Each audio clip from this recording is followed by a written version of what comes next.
ನಿಮ್ಮ ಹಾರ್ಟ್ ಸಮಸ್ಯೆ ಎಲ್ಲಿದೆಯಾ? ಹೃದಯದ ಸಮಸ್ಯೆ ಇರುವವರಿಗೆ ಒಂದು ಶಾಕಿಂಗ್ ನ್ಯೂಸ್. ರಾಜ್ಯದಲ್ಲಿ ಹೃದ್ರೋಗಕ್ಕೆ ಟ್ರೀಟ್ಮೆಂಟ್ ನೀಡಲು ವೈದ್ಯರೇ ಇಲ್ಲ. ನಮ್ಮ ರಾಜ್ಯದ ಪರಿಸ್ಥಿತಿ ನೋಡಿ. ರಾಜ್ಯದಲ್ಲಿ ಹೃದ್ರೋಗಕ್ಕೆ ಟ್ರೀಟ್ಮೆಂಟ್ ನೀಡೋದಕ್ಕೆ ವೈದ್ಯರೇ ಇಲ್ಲ. ರಾಜ್ಯವನ್ನ ಕಾಡ್ತಾ ಇದೆ ಹೃದ್ರೋಗ ತಜ್ಞರ ಕೊರತೆ. ಇರೋರೆಲ್ಲ ಹೊರದೇಶದಲ್ಲಿದ್ದಾರೆ. ಸರ್ಕಾರಿ ಆಸ್ಪತ್ರೆಗಳಲ್ಲಿ ಇರೋದೇ ಬೆರಳೆಣಿಕೆಯ ವೈದ್ಯರು. ಹೃದಯ ಟ್ರೀಟ್ಮೆಂಟ್ಗೆ ಇರೋದೇ ಬರೀ 7 ಆಸ್ಪತ್ರೆಗಳು. ಕೆಲ ಜಿಲ್ಲೆಗಳಲ್ಲಿ ಸರ್ಕಾರಿ ಹೃದ್ರೋಗ ಆಸ್ಪತ್ರೆಗಳೇ ಇಲ್ಲ. ರಾಜಧಾನಿ ಬೆಂಗಳೂರಿನಲ್ಲಿರುವುದು ಕೇವಲ 2 ಹಾಸ್ಪಿಟಲ್ಗಳು. ಮತ್ತಿದನ್ನ ರಾಜಧಾನಿ ಅಂತ ಬೇರೆ ಕರೆಯೋದು ನಮ್ದು. ಜಯದೇವ ಹೃದ್ರೋಗ ಆಸ್ಪತ್ರೆ ಮತ್ತು BMC ಆಸ್ಪತ್ರೆಯನ್ನ ಬಿಟ್ರೆ ನಿಮಗೇನಾದ್ರೂ ಎದೆ ನೋವು ಕಾಣಿಸ್ಕೊತು, ಮೇಜರ್ ಆಪರೇಷನ್ ಆಗಬೇಕು ಅಂದ್ರೆ ಎದೆ ಹಿಡ್ಕೊಂಡು ಸಾಯಬೇಕಷ್ಟೆ. ನಮ್ಮ ರಾಜ್ಯದ ಪರಿಸ್ಥಿತಿ ಹೇಳ್ತಾ ಇರೋದು. ಖೇದ ಇದೆ ಹೇಳೋದಕ್ಕೆ, ಆದ್ರೆ ಅನಿವಾರ್ಯ ಹೇಳಲೇಬೇಕು. ಜಯದೇವ ಆಸ್ಪತ್ರೆಯನ್ನೇ ಅವಲಂಬಿತರಾಗಿರ್ತಕ್ಕಂತಹ ಬೆಂಗಳೂರಿಗರು. ರಾಜ್ಯದಲ್ಲಿ ಹೃದ್ರೋಗಿಗಳಿಗೆ ಇರುವ ಒಟ್ಟು ಬೆಡ್ಗಳು 1936. ಇಡೀ ರಾಜ್ಯದಲ್ಲಿ 154 ಸರ್ಕಾರಿ ಹೃದ್ರೋಗ ತಜ್ಞರು. ಬೆಂಗಳೂರಿನಲ್ಲಿರೋದು 138 ವೈದ್ಯರು ಮಾತ್ರ. ಇಂತಹ ಪರಿಸ್ಥಿತಿಯಲ್ಲಿ ಹೃದ್ರೋಗಿಗಳ ಕಥೆ ಗೋವಿಂದ ಗೋವಿಂದ. ಹೃದಯದ ಸಮಸ್ಯೆ ಇರುವವರಿಗೆ ಶಾಕಿಂಗ್ ನ್ಯೂಸ್ ಇದು. ಪಾಪ ಈ ಹಿಂದೆ CN ಮಂಜುನಾಥ್ ಅವರಿಗೆ ಸಂಸದರಾಗಿದ್ದಾರೆ. ಪಾಪ ಅವ್ರು ಸಂಸದರು ಆಗದಲೇ ಇದ್ದಿದ್ರೆ ಚೆನ್ನಾಗಿರ್ತಿತ್ತು ಅಂತ ಸಾಕಷ್ಟು ಜನ ಅನ್ಕೊಂಡಿದ್ದು ಇದೆ. ಏನೇ ಆಗಿರಲಿ, ಅವರ ಪಕ್ಷ ಯಾವುದೇ ಇರಲಿ, ಸಿದ್ಧಾಂತ ಯಾವುದೇ ಇರಲಿ, ಅವರು ಜಯದೇವ ಆಸ್ಪತ್ರೆಯಲ್ಲಿ ಇರುವಂತಹ ಸಂದರ್ಭಗಳಲ್ಲಿ ಅನೇಕ ಹೃದಯಕ್ಕೆ ಸಾಂತ್ವನ ಕೊಟ್ಟಿದ್ದನ್ನು ಮರಿಬಾರ್ದಲ್ಲ. ಅನೇಕ ಹೃದಯದ ಟ್ರೀಟ್ಮೆಂಟ್ಗಳನ್ನು ಸಲೀಸಾಗಿ ಮಾಡಿಕೊಟ್ಟಿದ್ದನ್ನೂ ಮರಿಬಾರ್ದಲ್ಲ. ಬಡವರ ಪಾಲಿಗೆ ದೇವರು ಅಂತ ಕರೆಸಿಕೊಂಡಿದ್ದನ್ನು ಕೂಡ ನಾವು ಮರಿಬಾರ್ದು.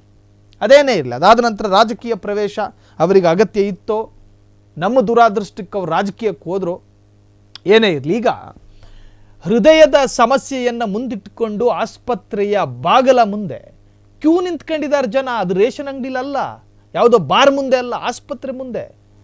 ಹಾರ್ಟ್ ಅಟ್ಯಾಕ್, ಹೃದಯಕ್ಕೆ ಸಂಬಂಧಪಟ್ಟಂಥ ಕಾಯಿಲೆಗಳು, ಏನು ಸಣ್ಣ ಲಕ್ಷಣ ಕಂಡ್ರೂ ಕೂಡ ಜನ ಪ್ಯಾನಿಕ್ ಆಗ್ತಾರೆ. ಅದು ಸ್ವಾಭಾವಿಕ, ಅದಕ್ಕೆ ಏನು ಮಾಡೋದಕ್ಕಾಗಲ್ಲ. ಆದರೆ ನಮ್ಮ ಬೆಂಗಳೂರಿನಲ್ಲೂ 2 ಆಸ್ಪತ್ರೆ ಇದೆ, ಹೃದಯದ ಆಸ್ಪತ್ರೆ. 2 ಬಿಟ್ಟರೆ 3ನೇದಿಲ್ಲ. 1936 ಬೆಡ್ಗಳಿದ್ದಾವೆ. ರೋಗಿಗಳು ತುಂಬಿ ತುಳುಕಾಡಿದ್ರೆ ಮತ್ತು ಬೆಡ್ ಶಾರ್ಟೇಜ್. ಇದು ರಾಜಧಾನಿಯ ಪರಿಸ್ಥಿತಿಯನ್ನು ಹೇಳ್ತಾ ಇರೋದು. ಯಾವುದೋ ಜಾರ್ಖಂಡೋ, ಅಸ್ಸಾಮೋ, ಗುಜರಾತೋ, ಬಿಹಾರ್ ಕಥೆ ಎಲ್ಲ ಇದು. ಭಾರತದ ಹೆಬ್ಬಾಗಿಲು ಅಂತ ಕರೆಸಿಕೊಳ್ಳುವ ಕರ್ನಾಟಕ ರಾಜ್ಯದ ರಾಜಧಾನಿ ಬೆಂಗಳೂರಿನ ಕಥೆ ಹೇಳ್ತಾ ಇದ್ದೀನಿ. ನಾಚಿಕೆ ಆಗೋದಿಲ್ವಾ ಇಲ್ಲಿನ ಆರೋಗ್ಯ ಇಲಾಖೆಗೆ? CN ಮಂಜುನಾಥ್ ಅವರು ಜಯದೇವದಲ್ಲಿದ್ದಂತಹ ಸಂದರ್ಭಗಳಲ್ಲಿ ಒಂದಷ್ಟು ಬದಲಾವಣೆಗಳನ್ನು ತಂದರೆ ಹೊರತಾಗಿ ಅವರ ರಾಜಕೀಯ ಪ್ರವೇಶದ ನಂತರ ಆ ಹೃದ್ರೋಗದ ಬಗ್ಗೆ ಯೋಚನೆ ಮಾಡೋರೇ ಇಲ್ದಂಗಾಗಿದೆ ಈಗ ರಾಜ್ಯದಲ್ಲಿ. ಸೊ ರಾಜ್ಯವನ್ನ ಕಾಡ್ತಾ ಇದೆ ಹೃದ್ರೋಗ ತಜ್ಞರ ಕೊರತೆ. ನೋಡ್ರಿ, ಎಲ್ಲ ಹೃದ್ರೋಗ ತಜ್ಞರು ಕೂಡ ವಿದೇಶದಲ್ಲಿ ಕೆಲಸ ಮಾಡ್ತಾ ಇದ್ದಾರೆ. ಅದಕ್ಕೆ ಕಾರಣ ಏನು? ನಮ್ಮ ದೇಶದಲ್ಲಿ ಕೆಲಸ ಮಾಡಿದ್ರೆ ಅದಕ್ಕೆ ತಕ್ಕನಾಗಿರ್ತಕ್ಕಂತಹ ಸಂಭಾವನೆಗಳು ಸಿಗೋದಿಲ್ಲ. ಹಾಗಾಗಿ ವಿದೇಶಕ್ಕೆ ಪ್ರಯಾಣ ಮಾಡ್ತಾರೆ. ಹೃದ್ರೋಗಿ ಅಥವಾ ಹೃದ್ರೋಗ ತಜ್ಞರನ್ನ ಇಟ್ಟುಕೊಳ್ಳುವ ನೈತಿಕತೆ ಮತ್ತು ಹೊಣೆಗಾರಿಕೆ ಯಾರದು? ನಮ್ಮ ಸರ್ಕಾರದ್ದು. ಆ ಬಗ್ಗೆ ಯಾವುದಾದ್ರೂ ಉತ್ಸಾಹಭರಿತವಾದಂಥ ಯೋಚನೆಗಳನ್ನು ಯಾವುದಾದ್ರೂ ರಾಜಕಾರಣಿ ಮಾಡಿದಾರಾ? ಇಲ್ಲ. ಅನುಭವಿಸ್ಬೇಕು ನಾವು. ಸರ್ಕಾರಿ ಆಸ್ಪತ್ರೆಗಳಲ್ಲಿ ಇರೋದೇ ಬೆರಳೆಣಿಕೆಯ ವೈದ್ಯರು. ಹೃದಯ ಟ್ರೀಟ್ಮೆಂಟ್ ಇರೋದೇ ಬರೀ 7 ಆಸ್ಪತ್ರೆಗಳು. ಕೆಲ ಜಿಲ್ಲೆಗಳಲ್ಲಿ ಸರ್ಕಾರಿ ಹೃದಯ ಆಸ್ಪತ್ರೆಗಳೇ ಇಲ್ಲ. ರಾಜಧಾನಿ ಬೆಂಗಳೂರಿನಲ್ಲಿರುವ ಕೇವಲ 2 ಆಸ್ಪತ್ರೆಗಳು ಈಗಾಗಲೇ ಪೇಷಂಟ್ಗಳಿಂದ ತುಂಬಿ ತುಳುಕ್ತಾ ಇದ್ದಾರೆ.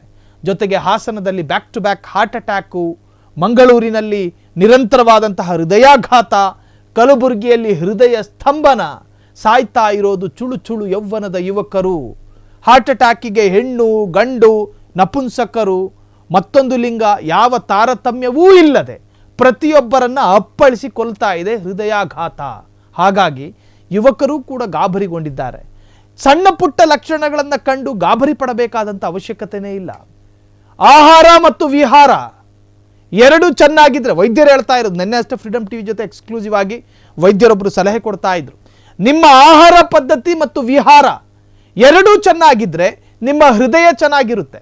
ಕಂಡು ಗುಟ್ಕಾ ಅಗಿಯೋದು, ಕಂಡು ಜಾಗದಲ್ಲಿ ಸ್ಮೋಕ್ ಮಾಡೋದು, ಇವೆಲ್ಲವೂ ಕೂಡ ಅದರ ಅರ್ಥ ವಿಪರೀತವಾದಂತಹ ಸ್ಮೋಕಿಂಗ್ ನಿಮ್ಮ ಹೃದಯಕ್ಕೂ ಕೂಡ ಒಂದು ತರಹದ ಕಂಟಕವೇ. ಹಾಗಾಗಿ ಯುವಕರು, ವೃದ್ಧರು, ವೃದ್ಧೆಯರು, ಗರ್ಭಿಣಿಯರು ಯಾರೇ ಆಗಿರಲಿ, ನಿಮ್ಮ ಹೃದಯವನ್ನು ಚೆನ್ನಾಗಿ ಇಟ್ಕೋಬೇಕಾ, ನಿಮ್ಮ ಆಹಾರ ಪದ್ಧತಿಯಲ್ಲಿ ಬದಲಾವಣೆಗಳನ್ನು ತನ್ನಿ. ಎಣ್ಣೆ ಪದಾರ್ಥಗಳನ್ನು, ರೋಡ್ ಸೈಡಲ್ಲಿ ಇರ್ತಕ್ಕಂಥ ಆಹಾರಗಳನ್ನು ತಿಂದು ನಿಮ್ಮ ಹೃದಯವನ್ನು ಹಾಳು ಮಾಡ್ಕೋಬೇಡಿ. ನಿಮ್ಮ ಹೃದಯ ಚೆನ್ನಾಗಿದ್ದರೆ ನಿಮ್ಮ ಆತ್ಮ ಬಾಳಿಕೆ ಬರುತ್ತೆ.